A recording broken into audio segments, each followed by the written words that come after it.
डोसा बनवण्यासाठी सगळ्यात आधी या ठिकाणी बघा मी एक बाउल घेतलेले आहे। तुम्ही हे सगळं साहित्य डायरेक्ट मिक्सरच्या भांड्यामध्ये काढून घेतलं तरी चालेल, पण साहित्याचं प्रमाण तुमच्या अचूक लक्षात यावं याकरिता मी तुम्हाला हे सगळं साहित्य एका बाउलमध्ये काढून दाखवत आहे। सगळ्यात आधी या ठिकाणी मी 1 वाटी एवढा बारीक रवा घेतलेला आहे। घरातील रेग्युलर वाटीने 1 वाटी एवढा बारीक रवा या ठिकाणी आपल्याला घ्यायचा आहे। त्यानंतर 1 चमचा तांदळाचं पीठ, 1 चमचा बेसन आणि 1 चमचा गव्हाचं पीठ घेतलेलं आहे। त्यानंतर आपल्याला यामध्ये चवीनुसार मीठ आणि अगदी पाव चमचा एवढी साखर टाकून घ्यायची आहे। आता घेतलेलं सगळं साहित्य आपल्याला मिक्सरच्या भांड्यामध्ये टाकून घ्यायचं आहे आणि छान हे मिक्सरला फिरून घ्यायचं आहे। या ठिकाणी बघा सगळं साहित्य जे आहे ते मी मिक्सरला छान असं फिरून घेतलेलं आहे। तर ज्या वाटीने आपण रवा मोजून घेतला होता त्याच वाटीने आपल्याला या ठिकाणी 1 वाटी एवढं दही घ्यायचं आहे। दही या पिठामध्ये छान असं मिक्स केल्यानंतर यामध्ये आपल्याला पाणी टाकून घ्यायचं आहे। तर बरोबर 1 वाटी एवढं पाणी मी या पिठामध्ये टाकून घेत आहे। लागेल तसं आपल्याला थोडं थोडं करत यामध्ये पाणी टाकून याचं छान असं डोशाप्रमाणे बॅटर बनवून घ्यायचं आहे। बघू शकता छान असं बॅटर बनवून तयार झालेलं आहे। आता यावरती आपल्याला झाकण ठेवून घ्यायचं आहे आणि 15 मिनिटासाठी हे बॅटर असंच मुरत ठेवायचं आहे। आता बरोबर 15 मिनिट एवढा वेळ झालेला आहे। त्यानंतर तुम्ही बघू शकता बॅटर छान मस्त असं फुलल्या गेलेलं आहे। डोशाला छान जाडी यावी आणि डोसे छान मस्त कुरकुरीत बनवून तयार व्हावे यासाठी आपण यामध्ये अगदी अर्धा चमचा एवढा खाण्याचा सोडा टाकून घेणार आहे। सोड्याऐवजी तुम्ही या ठिकाणी इनोचा वापर केला तरी चालेल।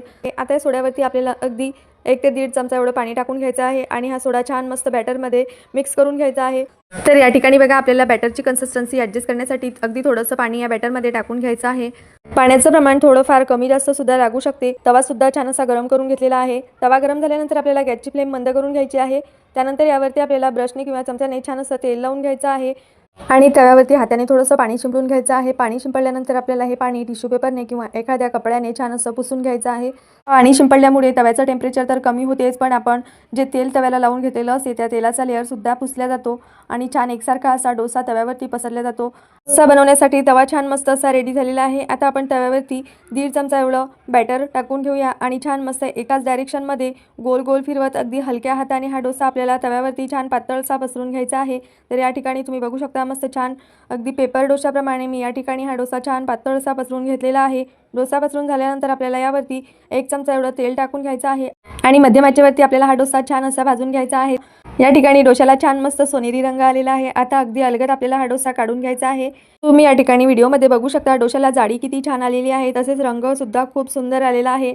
हा डोसा पाहून कोणीही म्हणणार नाही हा इन्स्टंट रव्यापासून बनवलेला डोसा आहे। अगदी डाळ तांदूळाचा ज्या पद्धतीचा डोसा बनवून तयार होतो तसाच हा डोसा बनवून तयार झालेला आहे। चला तर आता आपण हा डोसा काढून घेऊया। या ठिकाणी तुम्ही बघू शकता मस्त छान अगदी परफेक्ट असे आपले हे डोसे बनवून तयार झालेले आहे। तुम्ही सुद्धा माझ्या या साध्या सोप्या पद्धतीने झटपट बनणारे हे रवा डोसे नक्की बनवून बघा। रेसिपी थोडी जरी आवडली असेल तर व्हिडिओला लाईक करा, YouTube चॅनलला सबस्क्राईब करा